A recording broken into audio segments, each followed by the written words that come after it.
Assalamualaikum warahmatullahi wabarakatuh. Alhamdulillahirabbil alamin hamdan wa syukran lillah amma ba'd.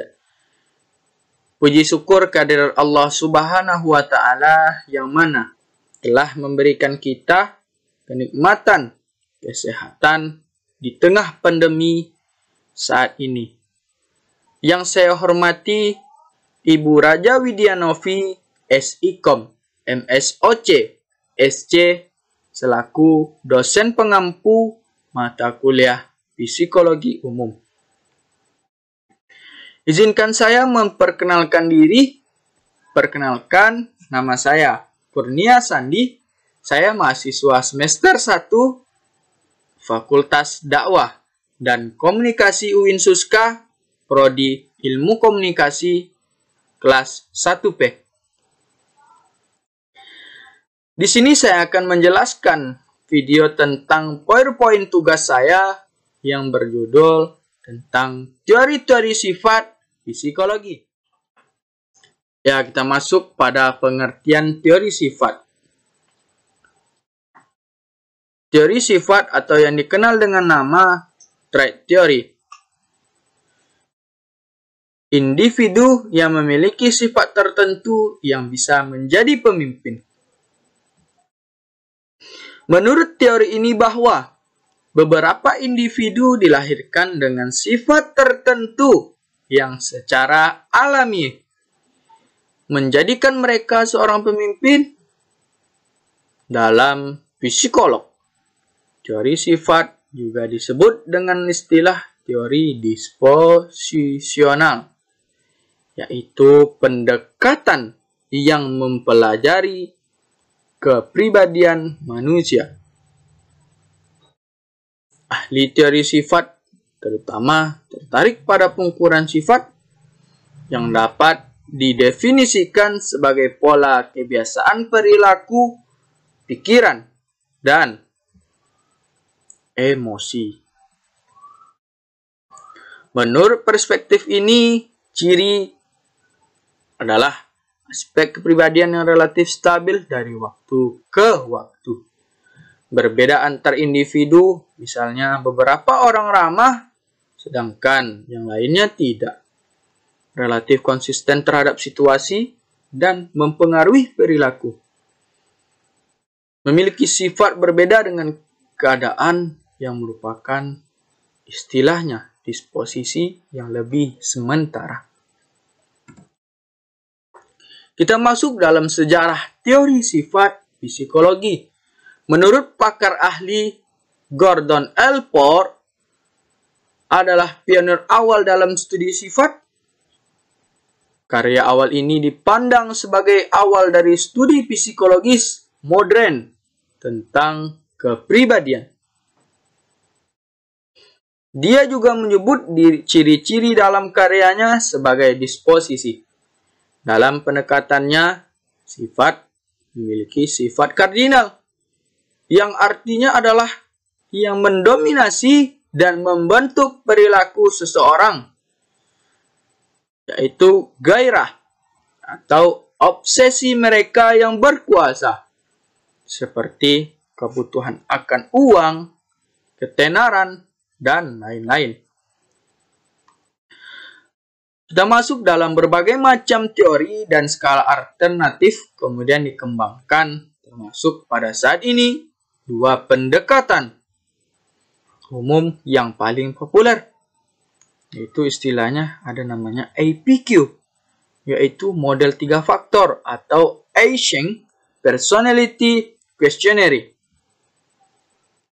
Menggunakan analisis faktor Hans-Eysenck menyarankan bahwa kepribadian dapat direduksi menjadi 3 sifat utama, di antaranya neurotisme, ekstraversi, dan psikotisme. Yang kedua ada namanya menggunakan model 5 faktor atau 5 besar ciri-ciri kepribadian.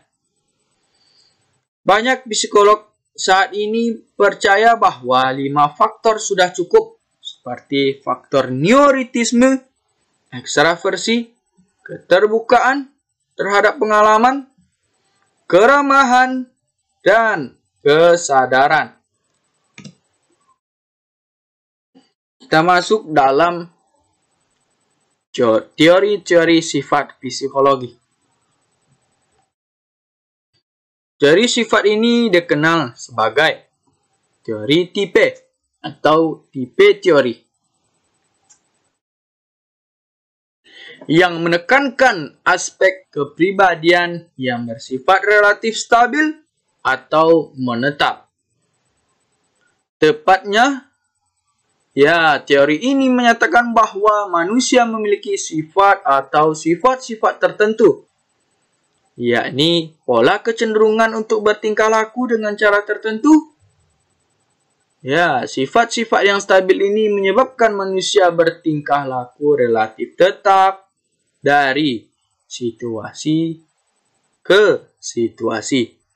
Seperti contoh 1 dan contoh 2. Kita masuk dalam jenis teori sifat dalam psikologi. Ada berapa? Tentunya ada 10 macam jenis teori dalam sifat psikologi. Pertama ada namanya teori genetik. Teori genetik. Teori stimulus respon, teori kognitif, teori belajar sosial, teori peran, teori penguatan sosial, teori identitas, teori behavioristik, teori Gestalt, dan teori lapangan. Di contoh yang pertama, stimulus respon ialah seperti mencari uang karena lapar, menangis karena sedih, dan tertawa karena lucu. Yang kedua, teori kognitif. Teori kognitif bisa diambil pada contoh yang kita lihat pada pemerintah mensukseskan sosialisasi slogan KB, yaitu cukup dengan 2 anak saja. Yang ketiga, kita masuk pada teori identitas. Di dalam teori identitas ini, saya mengambil contoh saat istri meminta suaminya untuk mencari uang sebagai